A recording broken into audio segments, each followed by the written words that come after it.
Chikiri Chikiri Chikiri Chikiri Chikiri Chikiri Chikiri Chikiri. Bro face wash చేయండి bro. రానా cutting పెరిగినట్టుంది కదా, cutting చేద్దామా? కటింగ్ మొద్దులేనా? గడ్డం కూడా పెరిగినట్టుంది, లైట్ ట్రిమ్ చేద్దాం. ఇక ఇదంతా కింద వచ్చింది చూడు ఇక్కడంతా.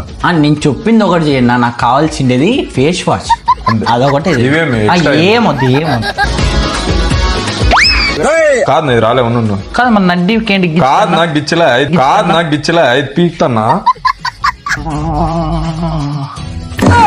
అట్లా తిక్కుతానే ఉంటావా ఏమన్నా ఇంకా క్రీమ్ పట్టిస్తావా? లేదు నా నీట్ బట్ట కూడా వేయలే.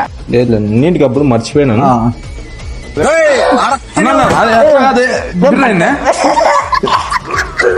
లూజ్ అయిందే ఇంకా పీకుతానా? లేదు లూజ్ అయిందే లేదు ఉన్నా అయినా నేను రోజు బలి మితిమీరిపోతున్నా బే, చేయకూడదు పనులు.